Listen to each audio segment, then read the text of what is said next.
Sup guys, I'm Kel, Red Zone Rogue, and welcome to another Warhammer Age of Sigmar Champions deck strategy video. Today I'm finally going over my Death deck, and this one's had a lot of different, I was going to say revisions. It's had a lot of different revisions since I've made it. It started out as a Nagash Risen deck, and that deck didn't do so great. I couldn't really make it work as well as I wanted it to. So I swapped to a Mordant style burn deck, basically. And you may have seen this deck floating around the internet, and this is kind of like my version of it.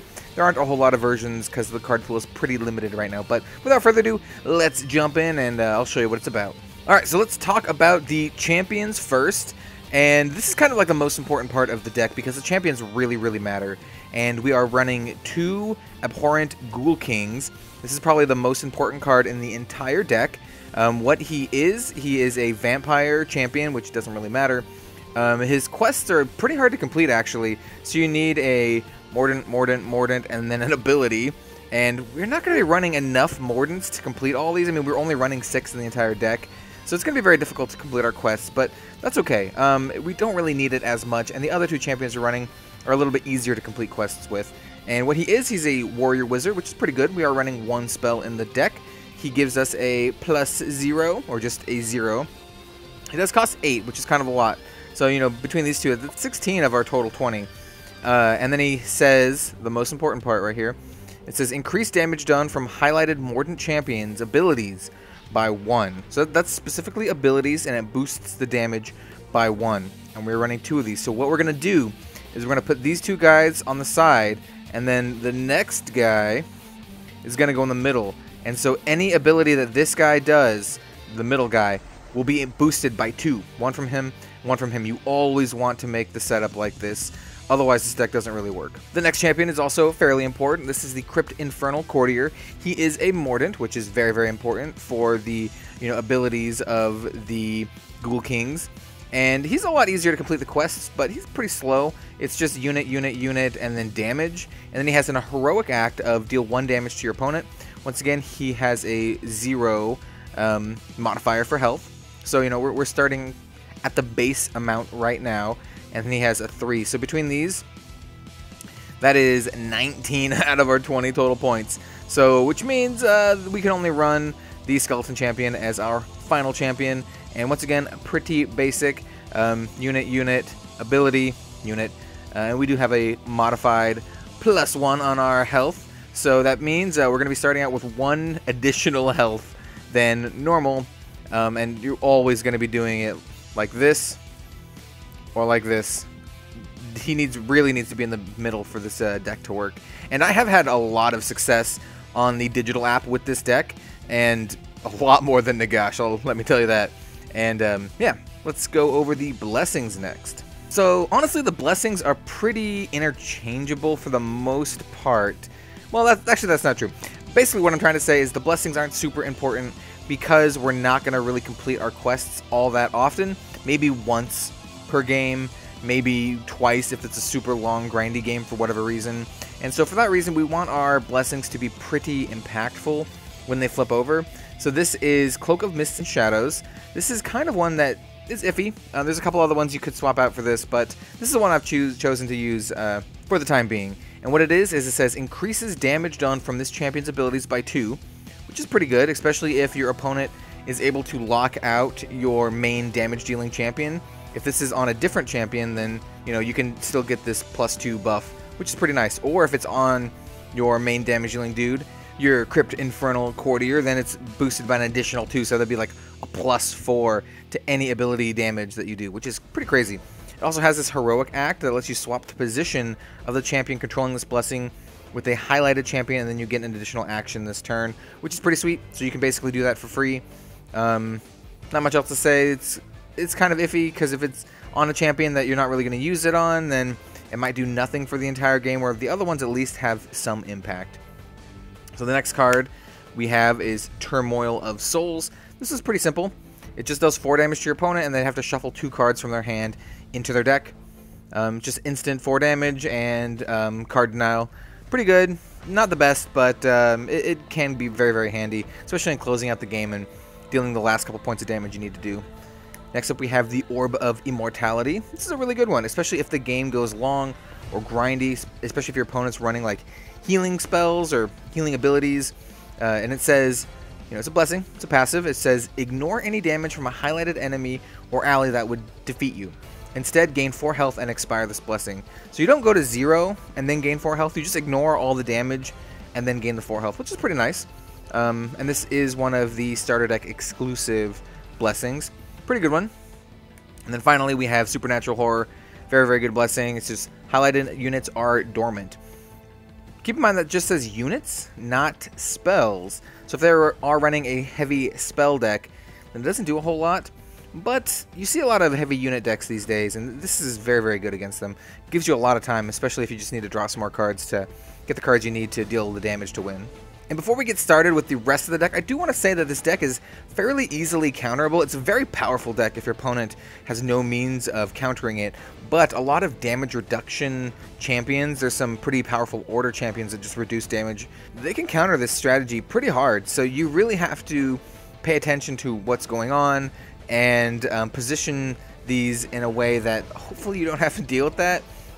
Because of the formation that these always have to be together like this to maximize our damage output. It can be tricky, but there's some smart ways to play around it, and there's some pretty easy ways your opponent can counter this. So the first unit we're going to talk about is the Fearsome Crypt Flayer. This is one of the only 2 Mordant units we have in the whole deck.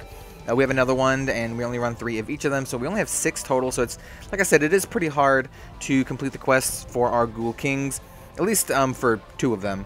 And it says it's a Mordant. It has a nothing, and then 2, and then 2, and its ability is highlighted units are dormant, deal damage to your opponent. So it's really important to note that while it is on this X, it does not do the highlighted units are dormant part of the ability. I've seen some people misplay into that quite a bit. They're like, oh, it's gonna be dormant, and it's not. And it's pretty good, just pretty good card to lock down. It helps deal some damage, gives us a little bit of control availability, and it is a Mordant, so that is also pretty good. Next we have the Ravenous Crypt Ghoul. This is a pretty basic unit. He's a Mordant, the only other Mordant in the deck. We have a nothing, 1, 2, and then 3, so he kind of really slowly ramps up. All he does is damage, just rotate, deal damage to your opponent. It's pretty basic, pretty good, but also kind of slow. Next up we have 3 Frenzied Vargheists. I like this card quite a bit, but I can see you taking it out if you want to, swap things up, maybe play more Mordant units, but I don't really like the other options we have currently. Anyway, what this guy is he's a vampire. He is a, obviously, unit. He has a nothing and then a 1. And what he does is rotate, does damage. Then he also removes the highlighted unit, so it's just the one right across from him. And if the unit was removed, you gain an additional action this turn. So that's pretty good. Especially if your opponent drops a big unit that requires multiple turns to rotate like this. You can play it on the, your next turn, and then, they'll get maybe 1 rotation out of it, but you immediately remove them, get an additional action. Pretty good. I like this card quite a bit. I think it's one of the better death cards right now. Next up we have Feasting Vargheist. This is a vampire unit, and a card that I didn't like at first, but I've really come around on. I think this card's quite powerful, actually. Corners 1 and 2, you gain health, so you gain 1 health, gain 1 health, and then on the final corner, you draw that many cards. So, you gain 1 health, and then draw 2 cards. And this is really powerful in this deck because of the card draw. We really want to burn our opponent out, and once we get to the abilities, you'll see what I mean. And this just helps keep our hand fuel without having to waste our actions in drawing cards. I like this card quite a bit in a good number of death decks, actually. Next up, we have the only spell in the deck, and I do like this one quite a bit because it's pretty quick. It has a nothing and then a 4, and it says rotate, damage your opponent, so he does 4 damage. It says if the highlighted champion does not control a unit, your opponent must shuffle 2 cards from their hand into their deck. This is really good played against opposing wizards that can't control units. Shuffling 2 cards from their hand back into their deck is really, really game-breaking, especially if they just wasted a turn drawing cards. And immediately dealing 4 damage is also very important. There's a lot of higher damaging spells, but they take a long time to rotate, and this one's just immediate. It's just like, boom, take the 4 damage, shuffle some cards back. I like this card quite a bit. Alright, so now we're on to the abilities. Every single card remaining in this deck is an ability, and they all deal damage except for 1. So what this card is, first one, Frightful Strike ability, Warrior. These are all like basically warrior abilities. You can kind of ignore that part. This deals 3 damage to your opponent. If the highlighted champion is of a lower cost than the acting champion, and there is no highlighted unit in play, your opponent shuffles 1 card from their hand into their deck. This can come up from time to time, but we're basically going to be playing this on our middle dude to maximize the damage, you know, dealing 5 damage instead of 3. Really, really good, just basically for the damage, and there's some upside if we can swing it. Usually not, but it can happen. Next up, I run another 3 of, basically all these abilities are 3 ofs, by the way, of Curse Strike. This is an ability, Warrior, deal 3 damage to your opponent. You may rotate a highlighted spell or unit 1 step backwards or forwards. This card is really cool. Basically, 3 damage is fantastic for this deck, you know, making it 5 with the 2, you know, pumper guys.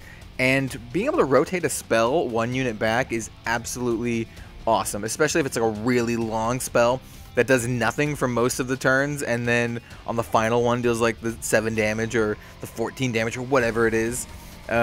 This is really good for like just slowing it down 1 turn, then maybe like playing a removal on it. Oh man, you can get some really salty players by doing stuff like that. I like Curse Strike a lot. And it is a May, so you don't have to if you don't want to. Next up, we have some just kind of like generic abilities that are, you know, any class can use, and I don't really like these a lot outside of decks like this one. This is Opportunity Strike. This is the Lucky Man card. The basically, yeah, if you're a luck sack if you get this and you go first and your opponent can't do anything. So this deals 2 damage to your opponent, increases by 3 if there are no highlighted units in play. So if you are going first and you get this in your starting hand, you should immediately play it for 7 damage, because that's 2 damage to your opponent, plus 3, so 5 total if they have no units, and you're going first, so they obviously have no units, and you're getting an additional plus 2 from your champions. That is 7 damage. That is crazy. That's really, really sweet. Other than that, it's just 2 damage, which is not super great.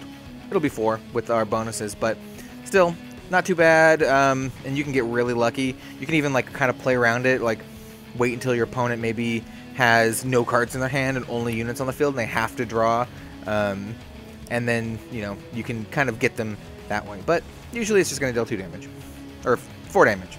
Next up, we have Brutal Smash. This one is almost always 2 damage as well. Just does 2 damage to your opponent. Increase this by 4 if their hand size is 8 or more. I have never seen that happen. I've never seen anyone with a hand size of 8 or more.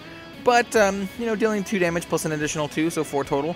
Not too bad, and it's just kind of in here because we really need as much damaging abilities as we possibly can. The damage can ramp up quite a bit with this deck, and like I said, it's very powerful. A lot of the times you can just ignore what your opponent's doing unless they have some very potent damage reduction abilities, which can be kind of annoying for this deck.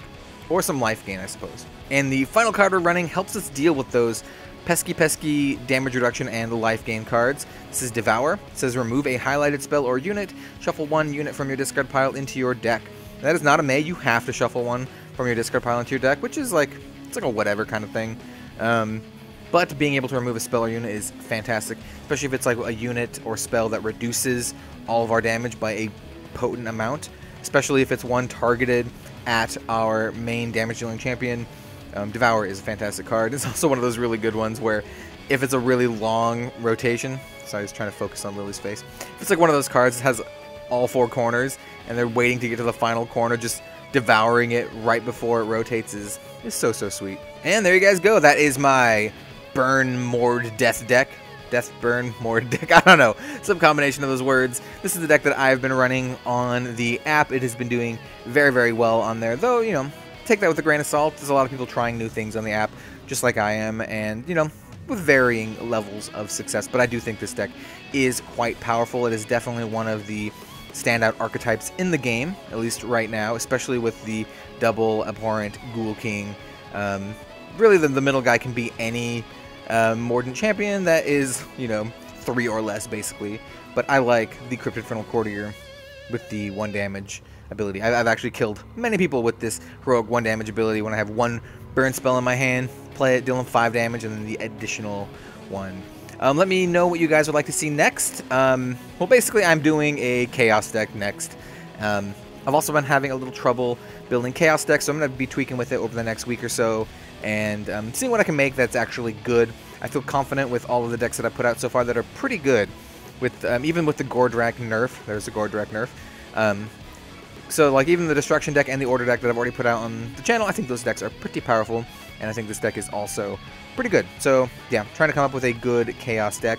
And yeah, if you liked the video, then maybe leave a like, comment, and or subscribe.